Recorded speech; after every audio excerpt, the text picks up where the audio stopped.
Hello there ladies and gentlemen, and welcome back to another video. Today we're going to be looking at healing. I've done a couple of healing videos in the past with my priest and my shaman, and they seem to gain quite a lot of interest from people. So today I want to do a kind of overall look at all of the healing classes in World of Warcraft. So I play all of the healing classes, all 5. The only one that I don't have max level at the moment is my monk. I'm currently progressing him, I'm enjoying him, but I'll get into a little bit more detail about him in a little while. All of my healing characters that are at max level are above 320. They're either doing Mythic plus Dungeoning, or they are doing the Uldir Raid.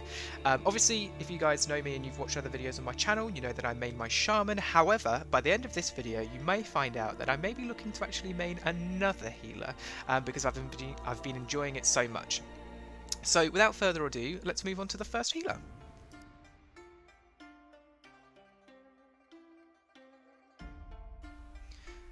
So guys, here I am on my monk.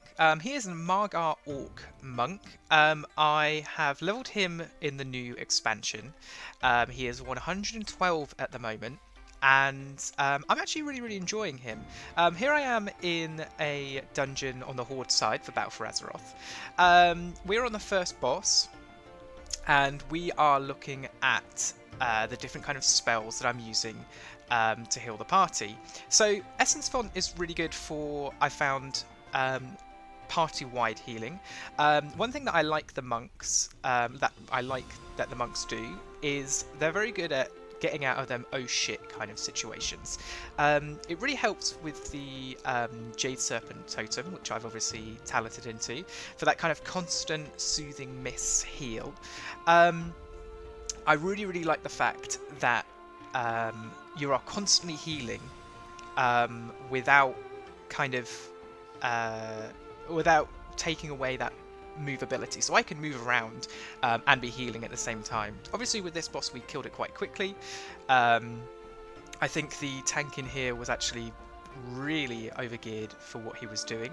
As you can see now, I'm actually moving and healing at the same time, so passively healing, a bit like the Shaman where you put your totems down. Obviously the Jade Serpent statue is constantly healing, obviously, while you're in range.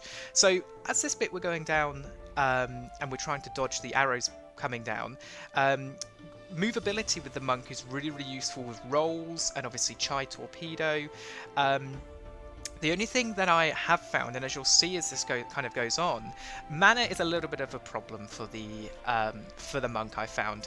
If I was talented into, I think it's Mana Tea, I personally, after kind of doing this and watching this and thinking about what I was going to say in the video, Mana Tea is something that I would talent into. I think I was talented into life cycles at that time. Obviously, I'm still leveling my monk, so it's kind of learning as you go, and I think that's the best thing to do with healing. You kind of test it out a few times, and if you're in a group that don't mind wiping a few times, or if you explain to them that you're new at doing it, and I think that's perfectly fine to do. I like the range of instant casts and channel casts. I think it's good to have them kind of, obviously the more powerful the spell is, are the channel casts. The monk can defend itself quite well. They have an ability called Renew, as I said, getting out of them oh shit moments. It heals you and heals the entire party and every party member for a certain amount quickly, and it's an instant cast as well. The only thing I have to say that I don't like anymore is Soothing Mist. Now, Soothing Mist used to have a long kind of channeling effect. Now, I feel like it uses a lot more mana, and obviously it only has, I think it's a 6-point-something second casting time. The monk overall, I've found is really good.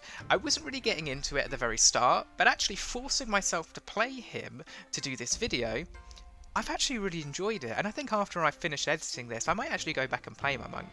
I think the thing that's disappointing me a little bit is having to go through the leveling process again, up to 120, but he's kind of there, and he's quite stable. Now, obviously in raiding, I've seen lots of different monks being played, and they're actually really good. So what I'll do in the future is I'll actually do a video with raiding through on my monk when I get him to max level, and we can kind of see what the difference are. So quickly there you saw my talents, but yeah, that's the monk.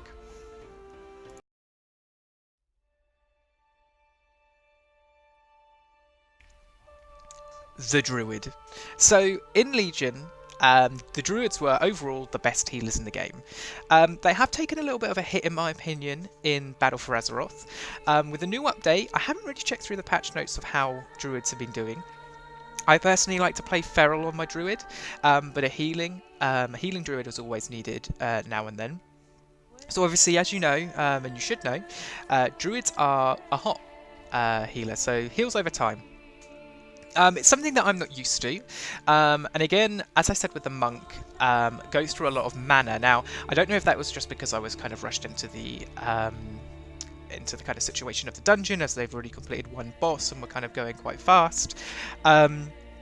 Obviously, the thing I like about the Druid is its constant healing. There's never a moment when you're kind of not healing. If you can manage your mana to a kind of stable rate, you're always constantly healing when other people run out of mana or whether you have to move. With the variety of instants and channeled effects and casting times, it's a really kind of versatile class to play. Now, obviously, you have abilities like Centurion Ward there. Like Life Cocoon for the monk, it's not as powerful, it's only slight, and I normally cast it on the tank when damage is needed. Obviously, you've got your oh shit button, so you've got Swift Mend, which I think you'll see me use in a second. I think I used it on myself, actually. Again, as a healer, you've got that kind of oh shit moment group healing, sorry, with Tranquility. And it's really a class which I enjoy, but it isn't something that I choose. So out of all the healers that I actually play, I'd say that the Druid is my least favourite. And not because it's not powerful. Obviously, it's very powerful, even with it being kind of taken back a little bit in BFA. I personally don't find it enjoyable. It doesn't seem as fun as the other healers, and it's something which I'd probably give it a miss if I was to play some other healers.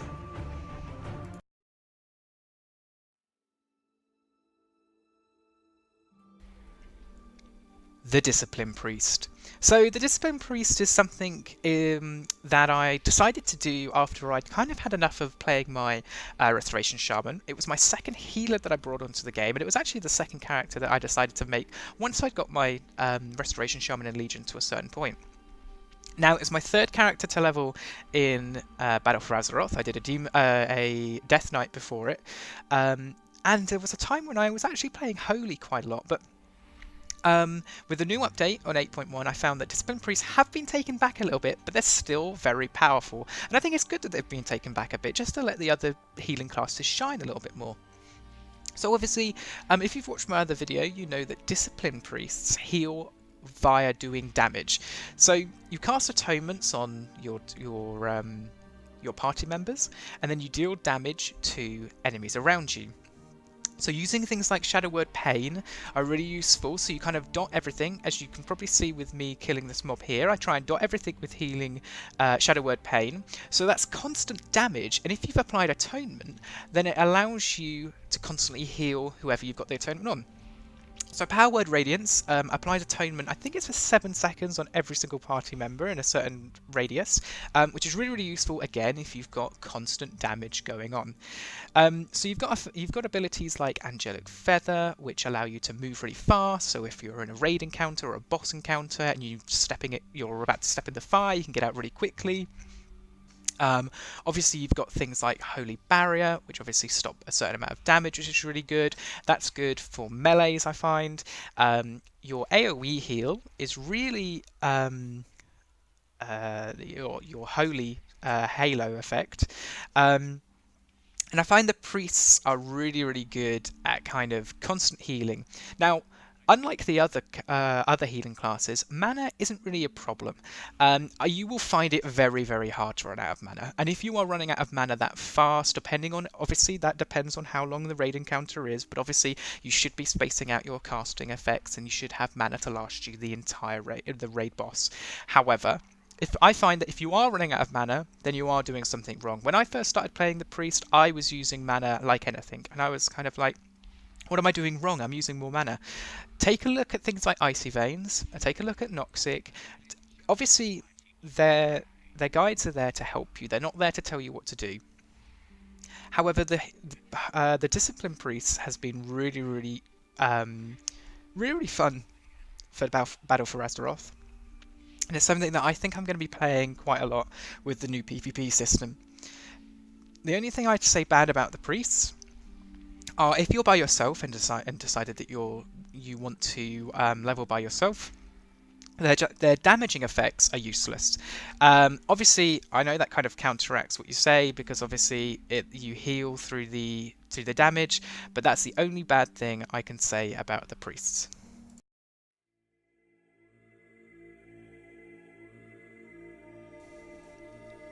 The Restoration Shaman.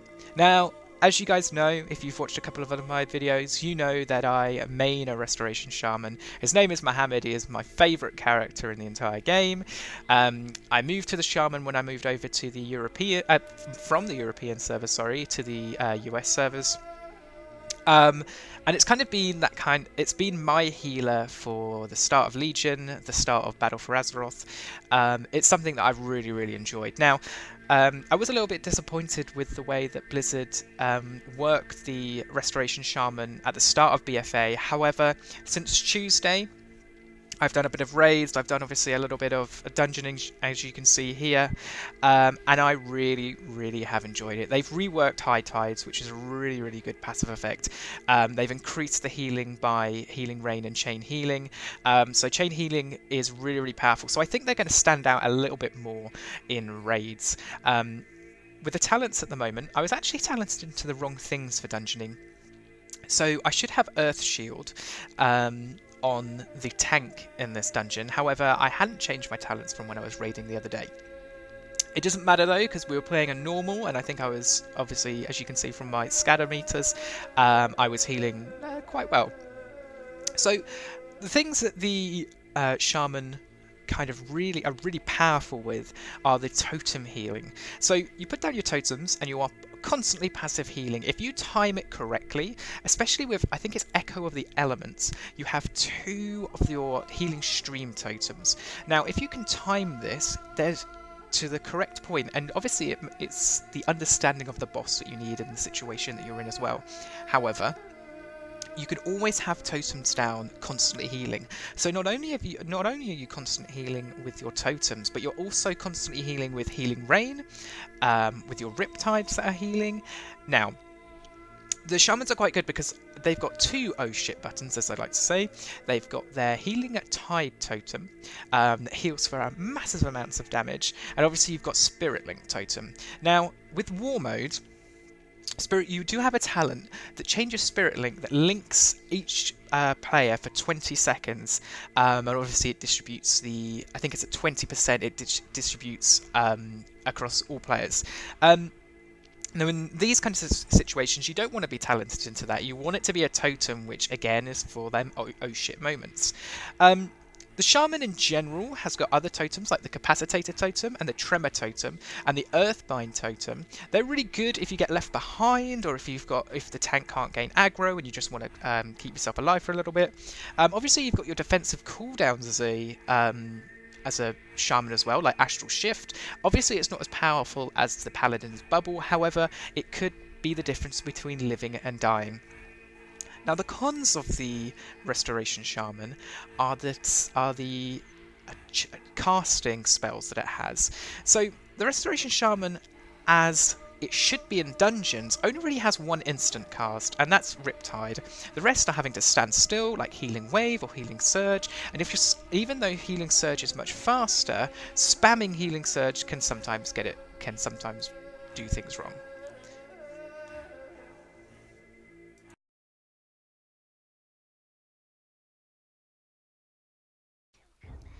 Now, on to my favourite.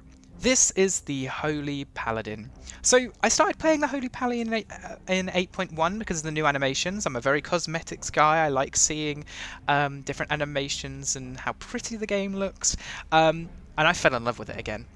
The Paladin is obviously very powerful in single target healing. So, a Mythic Plus healer or a Mythic Plus group will want a Holy Paladin. There's no doubt about it. The Holy Paladin isn't very good at AoE healing. However, if you use abilities such as and talents such as Beacon of Virtue, you can heal up a party in practically no time. The good thing about the Paladin is they are so good at survivability. Obviously, you've got things, as any Paladin will know, like Divine Shield or Bubble. You've got things as obviously your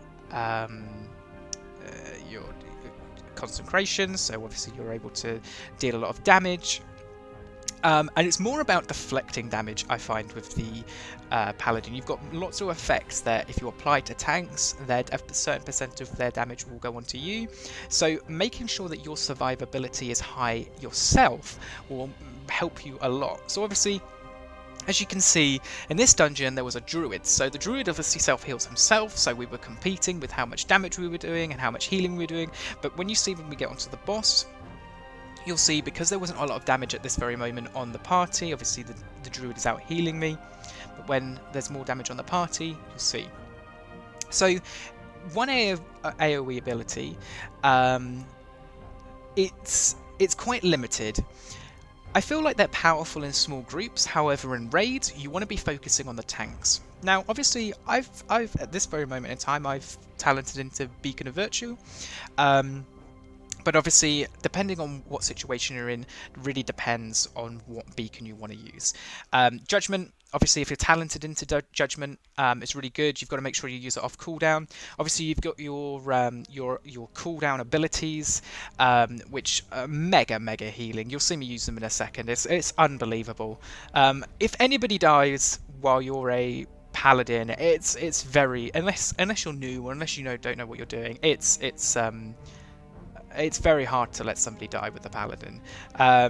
Obviously, you've got Bestow, which you want to be using on cooldowns. Obviously, that's a constant heal out for 4 seconds, so you've got to kind of anticipate damage, a little bit like the Druid with their heals over times. The only thing I'd say bad about the Holy Paladin, the cast time of Holy Light is a little bit long. You've got to stand still, so if it's a boss where you're constantly moving, you've got to use things like Holy Shield, Holy Shock, Bestow, Flash of Light. Again, like the Priest, I find it's very hard to run out of mana. And I'm just really enjoying it at the moment. I'm currently debating whether I actual faction change my Paladin to a Dwarf on the Alliance side. I love the ram mount you get. It's great. So yeah, at the moment, the Paladin would be in my #1 spot for healing. And that's pretty much it, guys. Hopefully this has kind of helped you. It's not going into much detail, but if you want to see more detail on different classes, then just let me know. A lot of people sit there worrying about healing and that it's going to be very hard. Everybody says that tanks, not everybody, but most people say that tanking is much harder than healing. Now, in a sense that's true, but in my opinion, I think healing is the hardest thing to do. You've got to kind of know when to heal, you've got to know the fights, you've got to know yourself in a way. So hopefully this has helped you if you're debating to go into healing. Just take a little bit of a look at the class. If I was you, take a look at every single class before you pick one. There will be different things that you find that are different situations. So if you want to do raiding, then I'd pick the Shaman or I'd pick Monk. If you want to do Mythic Plus dungeoning, I'd do the Discipline Priest or I'd do the Paladin. Obviously, if you're not very good at mana management, the Paladin and the Priest again. It's really up to you, so don't be afraid. Give healing a go. Everybody needs healers. You're going to be appreciated, and if things go wrong, you probably will be blamed, but hey ho, that's the game. So thank you guys for watching, and I will see you in another video.